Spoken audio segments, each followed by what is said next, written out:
Salmo de número 25, verso 1. Diz assim, Salmo de Davi, a ti, Senhor, elevo a minha alma. Amém? Os irmãos podem assentar, meus queridos. Nós vamos pregar sobre isto aqui. Se você conseguir decorar este versículo não, né? Salmo não tem versículo. Salmo tem verso. Versículos são os outros livros da Bíblia, né? Salmo também não tem capítulo, Salmo tem número, porque são cânticos.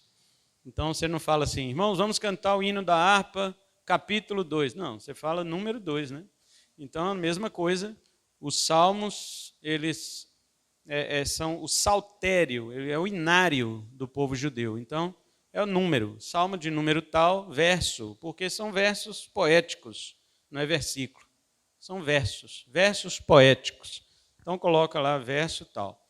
Então estamos aqui, você consegue decorar Salmo 25, verso 1? Então diga, a ti, Senhor, elevo a minha alma. Mais uma vez. A ti, Senhor, elevo a minha alma. Amém. Espero que você não esqueça até o final do culto. Hoje nós vamos tentar mostrar a profundidade de um só verso da palavra de Deus, contida em uma única linha de um salmo grandioso como é o Salmo 25. O Salmo 25 é um dos mais espetaculares da Bíblia, embora todos conheçam só o 23, né? Que é o Senhor é meu pastor, nada me faltará, até porque as pessoas querem que nada lhes falte. Mas também não é isso que o Salmo está dizendo. Um dia eu vou explicar o que significa a segunda parte, né? O Senhor é meu pastor, todo mundo sabe. Mas o que significa nada me faltará? Eu vou explicar isso um dia para os irmãos, para vocês não ficarem pensando que Deus é obrigado a dar tudo o que vocês querem. Nós vamos então falar sobre o Salmo 25, verso 1, só o verso 1 que nós vamos falar hoje. Nunca, irmãos, poderíamos esgotar a profundidade da palavra de Deus, quão menor que ela seja. Mas vamos fazer uma tentativa hoje apenas para vermos o quanto nós perdemos quando não meditamos na palavra de Deus. É mandamento bíblico que você medite na Escritura, a fim de que você seja verdadeiramente alimentado e a fim de que também você passe a conhecer mais de Deus. Alguns crentes fazem dicotomia entre oração e Bíblia. Na realidade, não se pode colocar um contra o outro. Ambos devem ser importantes. Uma vez perguntaram para um teólogo chamado Oswald Chambers o que ele achava mais importante, se era a leitura da Bíblia ou a oração. E ele disse, me responda qual é mais importante para um pássaro, se é a sua asa direita ou a asa esquerda. Então, assim é a vida de um cristão. Ele está em uma canoa, em uma jornada, em uma trilha individual. É óbvio que existe também o coletivo. Mas na sua trilha individual, pelo rio caudaloso que nós andamos, que nós trilhamos, que nós navegamos para a pátria celestial, é necessário termos dois remos, a oração e a palavra de Deus. Se você perder você vai ficar dando voltas e não sai do lugar.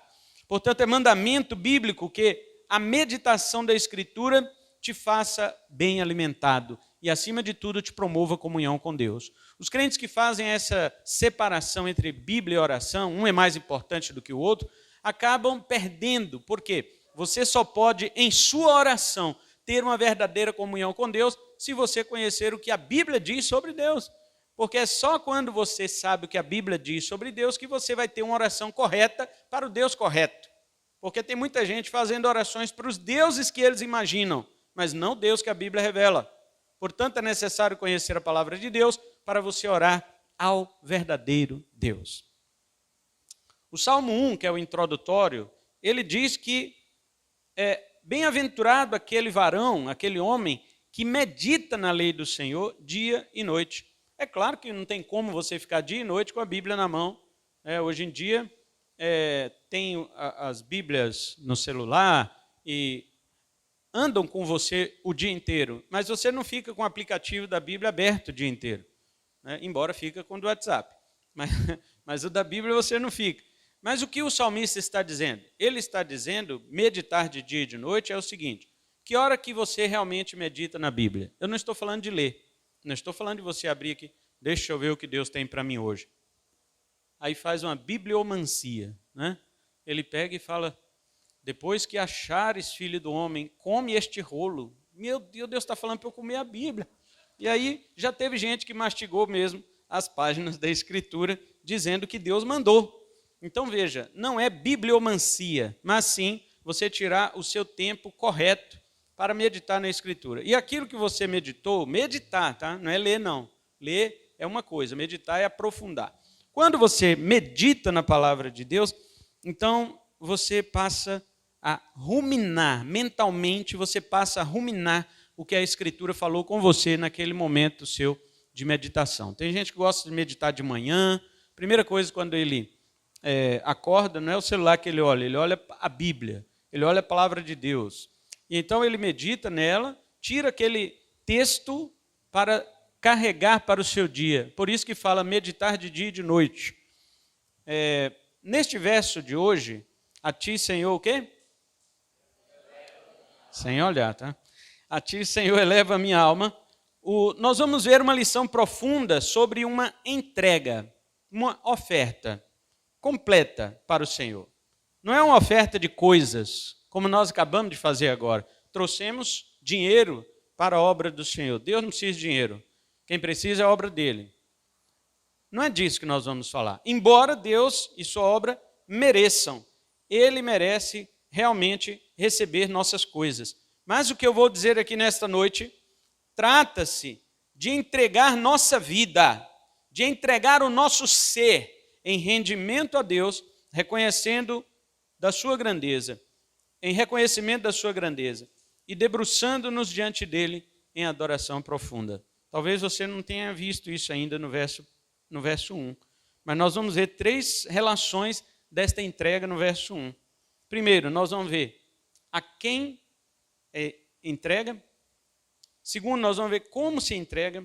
E 3, o que se entrega. Fica assim, então, dividido o nosso sermão, tá bom? Primeiro, a quem entrega, a quem ele eleva. Segundo, como ele eleva. E terceiro, o que ele eleva. Primeiramente, vamos ver a quem o salmista entrega. Diz o verso 1, diz assim: a ti, Senhor. Paremos aqui. A ti, Senhor. O Antigo Testamento revela vários nomes de Deus. No geral, Deus se revelava para as pessoas que ele queria, de um modo que se ajustasse à situação que elas estavam passando. Por exemplo, quando Agar, aquela serva de Abraão, ela fugiu da sua senhora, Sara, que lhe perseguia, quando ela chegou em um local e clamou a Deus, ou nem clamou, ela ficou ali desesperada, querendo fugir da sua senhora, Deus apareceu para ela e falou que ela estava grávida de um menino chamado Ismael. Os irmãos já conhecem a história. Ela ficou tão impressionada com a aparição de Deus para ela ali, que ela achou que ela estava abandonada, né? E aí ela viu que Deus apareceu para ela e falou que ela estava grávida de um menino, que Deus também abençoaria ele. Que ela deu um nome para Deus ali naquele dia. E Deus falou para ela assim: volte para a casa da sua senhora e faça tudo que ela mandar. E fica quietinha até seu filho nascer. E ela obedeceu e voltou. Mas quando ela voltou diferente. Agar, a mãe de Ismael, ela teve uma experiência com Deus na situação dela, que ela mesma deu um nome para Deus. No hebraico, este nome é El Roi, que significa o Deus que me vê. Porque ela achou na fuga que ninguém estava vendo ela, que ninguém olhava para ela. Mas ela disse, quando Deus parou ela no meio do caminho, disse: volta. Ela falou: Deus está me vendo. Né, Rúbia? Deus olha para mim. Deus me vê. Então Deus, ele dava, né, as suas experiências para seus servos e servas. Por exemplo, Abraão, o próprio patrão dessa mulher, né, 13 anos depois de ter agido com incredulidade, tendo um filho com ela, Deus apareceu para Abraão e disse para ele assim: Abraão, eu sou o El Shaddai. El Shaddai no hebraico quer dizer o Deus Todo-Poderoso. E Deus exigiu dele: anda na minha presença e seja perfeito. Porque Abraão tinha desagradado a Deus quando teve um filho com essa empregada, apesar do consentimento da esposa. Outra vez que Deus aparece para Abraão é lá no monte do sacrifício. Quando Abraão leva o seu filho Isaque para oferecê-lo a Deus, então Isaque pergunta: pai, eu estou vendo a faca, estou vendo a lenha, estou vendo o fogo, estou vendo as cordas para amarrar o cordeiro. Lá em cima, lá do monte, deve ter pedra para fazer um altar, mas o principal eu não estou vendo aqui. O cordeiro, cadê? Se fosse eu, e meu pai levando eu para a montanha, meu amigo, dava-lhe uma carreira que eu queria ver a família inteira me pegar. Mas nunca. Só que Abraão respondeu para o seu filho: meu filho, Yahvé Jiré, Deus proverá, Deus providenciará o cordeiro para si. Deixa quieto, deixa para a hora de Deus. Não é isso, irmão Ideia? Deixa para a hora de Deus. Então, foi assim que Deus se revelou de forma providencial, e aí na Bíblia temos vários e vários exemplos desta revelação. Mas aqui, irmãos, no Salmo 25, do verso 1, Davi não usa El Shaddai, Davi não usa Elohim, Davi não usa os nomes grandiosos de Deus, El Elyon, Deus Altíssimo, não. Ele usa o nome ao qual Deus se revelou para Moisés. Em Êxodo 3,14, quando Deus, em uma sarça que pegava fogo, mas não se consumia, apareceu para Moisés. E então, quando Moisés, intrigado com a cena, Moisés via sarça, arbusto, pegar fogo todo dia. Ele morava no deserto. Mas aquela não se consumia. O fogo pegava nela, mas não se consumia. E Moisés se aproximou para ver, mas que coisa estranha. E quando ele aproximou, a voz de Deus saiu do meio do arbusto e disse para Moisés: tira as sandálias dos teus pés, porque o lugar que você está é santo.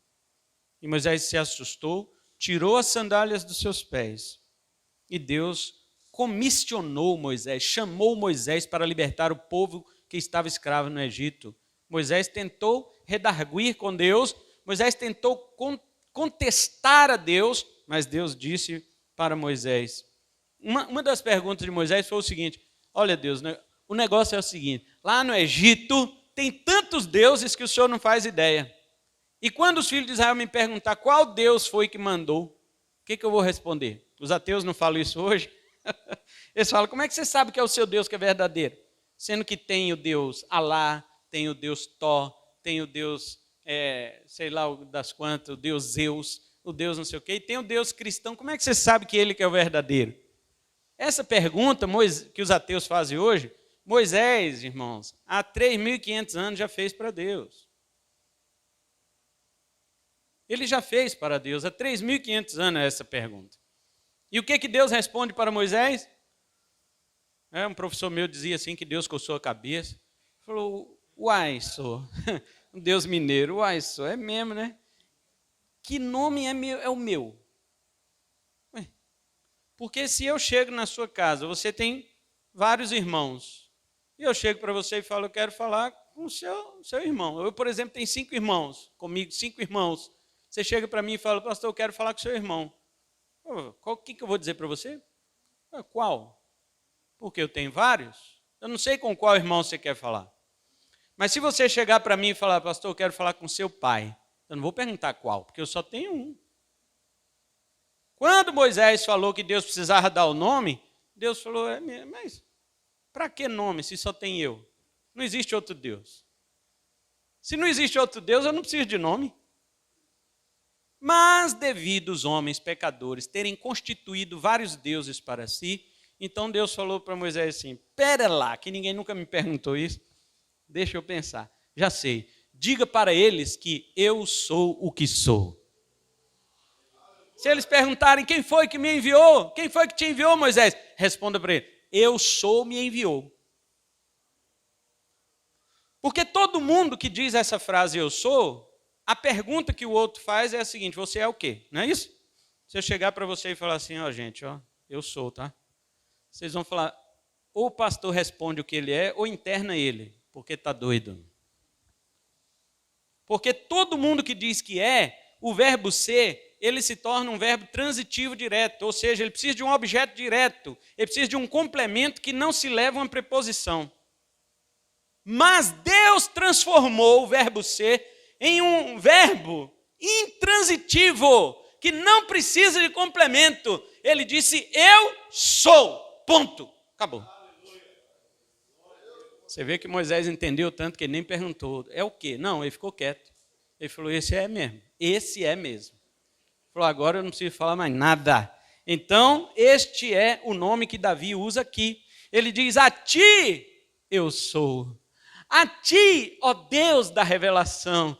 A ti, Senhor, Yahvé, do verbo hebraico hayá, que significa ser. Porque nenhum de nós é. Na verdade, nós não somos, nós estamos. O único que é Deus. Porque Deus tem o ser em si mesmo. Ele tem o ser por excelência, por essência. Deus tem o ser por necessidade. E nós temos o ser por derivação. Nós recebemos o privilégio de existir. O privilégio. Ninguém aqui existe por si mesmo. Deus, sim, existe por si mesmo. A vida está nele. É o que diz a palavra. E é a este que Davi diz. Observe que na tua Bíblia deve estar Senhor com todas as letras maiúsculas. E quando na palavra de Deus está escrito Senhor com todas as letras maiúsculas, sabemos que este é o nome de Deus, o qual o povo de Israel preservava para não pronunciá-lo, a fim de não tomar o nome de Deus em vão, que era o terceiro mandamento. Esta palavra impronunciável passou a ser escrita em 4 letras no hebraico, que é chamado de tetragrama, que é a letra, deixa-me lembrar, Yud, a letra Yud, depois a letra Re, depois o Vav e o Re de novo. Essas letras são consoantes. No hebraico é consoante, você não pronuncia. É como se a gente fosse traduzir aqui para o português, é colocar YHVH. Como é que você fala isso? Como é que você pronuncia essa palavra? Não tem como. Então, alguns escribas colocaram sinais vocálicos posteriormente para ninguém pronunciar ou tentar pronunciar o nome de Deus. Aqui é o nome que Davi usa. O nome Senhor ficou conhecido como o nome do Deus da aliança. Em geral, o nome Deus na antiguidade, que era El ou Elohim ou Eloá, era usado de forma genérica, assim como também a palavra Senhor, que é Adonai, Baal, e outras palavras usadas para Senhor. Mas o nome do Deus verdadeiro na aliança com o seu povo de Israel foi este que Davi escreveu, Ievá ou Yahvé, e a quem dirigiu a entrega completa e sincera de sua vida. Não era outro Deus, não era outro Deus, embora Israel servisse somente a um Deus, mas para que ninguém viesse a confundir, seja sem querer ou de propósito, Davi já deixa claro a quem ele está fazendo a sua entrega, a quem ele está fazendo a sua oferta. A Yahvé, ao Deus que é, ao único Deus. Hoje, meus irmãos, muitos se entregam a deuses e ídolos. Os ídolos da nossa geração e cultura, sejam eles deuses pagãos, ídolos religiosos, agendas ideológicas, filosóficas, sociológicas, científicas, antropológicas, deuses narcisistas, quando a pessoa adora a si mesmo, idolatria do corpo. Hoje as pessoas adoram mais o corpo do que deveriam adorar a Deus. Elas idolatram o corpo, as academias estão mais lotadas do que as igrejas, não hoje em época de pandemia, mas o normal é. Símbolos sexuais, saúde em primeiro lugar, bem-estar físico, ídolos pornográficos, deuses do esporte. Tem pessoas que perdem um culto, mas não perdem o jogo do seu time. Literatura, política. Nós passaríamos a noite inteira falando dos deuses e dos ídolos da nossa geração. Mas veja que a maioria deles vem disfarçados de inocência. Todo mundo que tem um ídolo fala, não tem nada a ver. Para mim, Deus está em primeiro lugar. Todo mundo fala isso. Mas será que está? Eles são maléficos e destruidores da alma. Mas a grande tristeza é que Deus tem ficado esquecido da nossa geração. Seja dos ímpios, que cada vez mais refugam Deus, tudo que vai falar de Deus hoje é eliminado no início da conversa, ou seja, de crentes que cada vez mais desidratam a Deus. E a minha pergunta para este primeira parte do versículo que Davi diz, a ti, Senhor, a minha pergunta é, para quem você está entregando sua vida? Segundo lugar, vamos ver como se entrega. Primeiro, a quem se entrega. Agora, como se entrega? A ti, Senhor? Já esqueceram, eu sabia, não ia durar o culto. A ti, Senhor, elevo. O verbo elevar. Esta é a maneira, é como se entrega. Primeiro, a quem? Ao Senhor. Ao Deus da aliança. Ao Deus único e verdadeiro e a mais nada e a mais ninguém. Segundo, como se entrega? Elevando. Agora nós veremos a forma, a maneira como Davi se entregava ao Senhor. O verbo que ele usa aqui no hebraico é essá, que vem do verbo nassá, que quer dizer muita coisa. Enquanto eu falo sobre esta forma, alguns de seus significados eu vou dizer. Presta atenção. Davi, por exemplo, disse ao Senhor que ele erguia a sua alma a Deus. Essa maneira de falar nos lembra uma entrega, nos lembra uma forma de devoção de oferta. A imagem, né? Quero desenhar ou transmitir a imagem em um gesto aqui para os irmãos entenderem. É como se alguém pegasse, por exemplo, a criança da Rúbia que está ali e fizesse isso aqui. Ela própria se curvasse, mas levantasse a criança nesse gesto. É isto que Davi está dizendo que ele fazia. É assim que ele está entregando. É assim que ele está ofertando. Ele está dizendo ao Senhor, né, a ti, Senhor, entrego ou elevo. Ele está dizendo, aceite a oferta da minha alma. Davi não quer só que ele entregue, mas quer que o Senhor receba. A ideia de elevar a alma ao Senhor quer dizer carregar, indica também carregar, como se carregava antigamente um animal para a oferta. Quase toda oferta na antiga aliança envolvia a questão do perdão de pecados. Assim, Davi também usa esta palavra, elevo ou levanto, para declarar a Deus que, entregando a sua alma ao Senhor, ele, Davi, poderia ter certeza de que seria aceito, porque Deus lhe havia perdoado. Davi sabia das implicações de se aproximar de Deus sem ter sido perdoado. Parece que nós perdemos este senso hoje em dia. Nós achamos que podemos aproximar de Deus de qualquer forma, mas não é verdade. Desde o Antigo Testamento, se os irmãos lembram, depois quem não lembrar pode ler Levítico, capítulo 10, você vai ver a história dos 2 filhos mais velhos de Arão. E olha que Arão, irmão de Moisés, era sumo sacerdote de Israel, viu?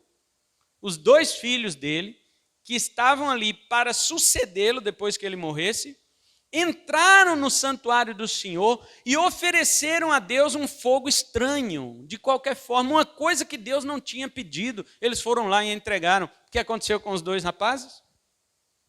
Morreram na hora. Tiveram de ser afastados, retirados de dentro do santuário, e ainda a palavra de Deus foi dura com Arão, o pai deles. Falou para o pai deles assim, não chore pela morte dos seus filhos, porque eles entraram no meu altar e ofereceram um fogo estranho que eu não lhes pedi. Não chore. As pessoas acham que podem se aproximar de Deus de qualquer forma. Davi não. Esta palavra que ele usa, do verbo nassá no hebraico, ela significa levantar, erguer a Deus uma oferta, mas no sentido, na confiança de que Deus já lhe perdoou para que a sua oferta possa ser recebida. Como sabemos, o rei Davi tinha muitos rebanhos, pois era um rei riquíssimo. Porém, nada daquilo que Davi queria levantar a Deus era coisas materiais, e sim a si mesmo. Um certo salmo, né, que Davi escreveu, que foi o Salmo 51, ele diz para o Senhor assim, ó Deus, sacrifício e oferta tu não queres, porque senão eu te daria. Essas coisas não são agradáveis ao Senhor. O que é agradável ao Senhor é um espírito quebrantado e um coração contrito. A esse o Senhor não vai desprezar. Davi tinha rebanho que ele podia dar a Deus até encher Jerusalém de sangue de animais. No entanto, ele sabia que não era com isto que Deus se agradava. Então, Davi, ele levantava, ele carregava e oferecia ao Senhor outra coisa, a sua própria vida. Paulo vem dizer aos romanos que nós devemos oferecer o nosso corpo por sacrifício vivo, santo e agradável a Deus, que é o vosso culto racional. Romanos 12, 1. Sabemos que não é só o nosso corpo, mas também o nosso espírito, os quais pertencem a Deus, diz o apóstolo Paulo, 1 Coríntios 6, 20, na versão corrigida. Entretanto, a forma como o apóstolo Paulo coloca, também reflete a devoção, reflete a entrega, como devemos mostrar a Deus nossa vida em oferta a Ele. De que forma? De qualquer jeito? Não. Em sacrifício vivo, em sacrifício santo, em sacrifício agradável ao Senhor. Este é o culto racional, o grego lógico, né? O culto lógico. Este é o culto conforme Deus exige de nós, que será aceitável diante dele. Não é como nós queremos. Imagina você, Deus exige adoração. Se ele exige, existe uma exigência de como ele deve ser adorado. Não é assim, eu exijo ser adorado, aí todo mundo vai de qualquer jeito. Não, peraí. Deus, além de exigir ser adorado, ele também faz a demanda de como ele deve ser adorado. E Jesus explicou isso para a mulher samaritana em João capítulo 4. Muitos crentes hoje não têm entregado sua vida ao Senhor como oferta. É ou não é o que eu estou dizendo aqui? Nós não temos entregado nossa vida como oferta ao Senhor. E quando fazemos, não fazemos como uma oferta completa. Ou sim, dedicamos nossa vida completa ao Senhor. O que eu tenho visto são crentes reservados, comedidos, econômicos, para não dizer mesquinhos com Deus. Agora, outros que são assim tentam compensar com outras coisas. Ele fala, olha pastor, eu não dou a minha vida como oferta, mas aqui está uma oferta. O que você acha? Pergunto para Deus. Para o pastor é bom, porque ele vai pegar aquele dinheiro, sendo ele um pastor, né? Ele vai colocar no reino de Deus. O reino de Deus precisa, nós acabamos de falar isso. Para um lobo é melhor ainda, aquele que se finge de pastor, né? Você dá dinheiro, ele pega, chama você na salinha dele, põe no bolso e já... Ô, meu irmão, vamos aqui conversar. Se quiser ter um cargo na nossa igreja, você vai ter. E aí começa a fazer promessa para você, Deus te prospera muito, Deus te abençoa muito, a doença não chegará na tua casa, eu profetizo isso na tua vida. E aí que o cara sai de lá cheio. Rapaz, recebi uma bênção do pastor ali, que eu posso entrar na frente do trânsito que carro não me atropela. Eu sou de borracha. E aí o cara acha que ele, né? Por quê? Porque deu o que o lobo queria e o lobo falou o que ele queria ouvir. Pronto. Um pagou o outro. Um pagou o outro. Nenhum dos dois pode reclamar. Agora, quando nós deixamos de dar nossa vida como oferta total a Deus, pergunte para Deus se ele aceita outra coisa no lugar.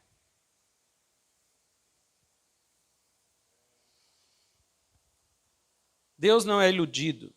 Deus não pode ser iludido com bem nenhum que lhe oferecemos, porque Ele é dono de tudo, irmãos. Eu pergunto para você, o que você tem que Deus não é dono? Deus é dono de tudo, não tem nada que possamos dar a Ele que Ele já não tenha. Deus, digamos, Ele grita lá do céu, vai, me impressiona, não é isso que você quer? Vai lá, me impressiona, faça alguma coisa que eu não esteja esperando. Moisés fez, né? Moisés perguntou o nome dele, opa, é mesmo. Nunca tinha... É um modo antropológico de falar, né? Não tem como, Deus sabe de todas as coisas, mas Deus também é dono de todas as coisas. O que poderíamos dar ao Senhor? Eu acho que a oração mais sábia sobre isso que existe na Bíblia foi daquele publicano na parábola de Jesus. Ele disse, Deus, sê propício a mim, o pecador. Eu não tenho nada. Não tenho, não posso me aproximar do Senhor. Mas o Senhor arranja uma oferta para mim. Quando você chegar diante de Deus e disser a Ele, Deus, olha, nada tenho, somente a minha vida entrego em teu altar. Esta é a oferta que agrada a Deus. Uma pergunta que devemos meditar sobre esta parte. Se não entregamos como oferta total ao Senhor nossa alma, o que nós vamos lucrar com isso? Que adianta o homem ganhar o mundo inteiro e perder sua alma? Jesus falou. Haveria alguma compensação por retermos a nossa vida e não darmos ela para o Senhor? Compensa. O que compensa? Pelo amor de Deus, me responda isso. O que compensa você reter sua vida? Não vou dar para o Senhor. Compensa o quê? Me diga. Por que economizar agora, crente, a tua vida, sendo que Ele nos deu até a última gota da vida dele na cruz do Calvário? Por que você está retendo sua vida por aquele que deu até a última gota da vida dele por você? Como está a oferta de sua vida ao Senhor? Teve um grande pregador que ele ouviu alguém cantando, ele não ouviu cantando, ele viu num quadro, né? Ele viu no quadro, no desenho de Jesus, não me lembro quem foi esse pregador agora. Mas ele viu no quadro, no desenho de Jesus, e estava escrito embaixo assim, morri na cruz por ti, que fazes tu por mim? Ele tomou um susto e falou, não tenho feito nada pelo Senhor. E a partir daquele dia ele disse, darei minha vida pelo Senhor, e se tornou um missionário. Cristo deu até a última gota da vida dele por nós. Como nós estamos dando a nossa vida a Ele? Com reservas ou totalmente? Terceiro e último lugar, já vimos para quem entrega, já vimos como entrega. Em último lugar, veremos o que entrega. O que é que Davi tanto falava? A ti, Senhor. Já vimos quem é esse Senhor. Elevo. Já vimos o significado desta palavra, que não é só elevar, é muita coisa. Agora ele diz que é o que ele eleva ao Senhor? A minha alma. A palavra hebraica nefesh fala da alma. Veja quantos significados tem essa palavra. Ela fala da alma, ela fala do próprio eu, ela fala da vida, da própria pessoa, fala da mente, fala dos desejos, fala das decisões, fala das emoções, enfim. A alma, quando se diz num contexto figurado, como estamos lendo aqui na poesia, é uma maneira de falar da totalidade do nosso ser. Quando Davi diz a ti, Senhor, e não a outro Deus, elevo, entrego, carrego, ofereço, dou ao Senhor como oferta a minha alma. Ele está dizendo, eu dou a ti a totalidade de mim. Nós sabemos, irmãos, que o nosso ser é locupletado de sentimentos e intentos pecaminosos. Nós nascemos em pecado, como o próprio Davi confessou no Salmo 51:5. Eis que iniquidade fui formado, e em pecado me concebeu a minha mãe. Nossa alma, queridos, é manchada pelo pecado, tanto quanto o nosso corpo. Por isso temos essas tendências, inclinações carnais que dão para a morte, que Paulo diz em Romanos 8:5 e 6. Quando Cristo nos resgata, nós recebemos uma nova natureza, um novo coração, que nos inclina para as coisas do Espírito de Deus que antes nós não estávamos inclinados. É claro que nós não podemos esperar isso aqui dos ímpios, porque eles se entreguem ao Senhor de modo total, de modo cabal, mas dos crentes. Nós esperamos isso dos crentes. O problema é que mesmo tendo nascido de novo, mesmo tendo recebido uma nova inclinação, não temos dedicado nossa fonte de vida ao Senhor. É verdade ou não? E quando eu falo de dedicar a fonte de vida ao Senhor, eu estou falando de dedicar desde a raiz. Fonte é isto, fonte é a raiz.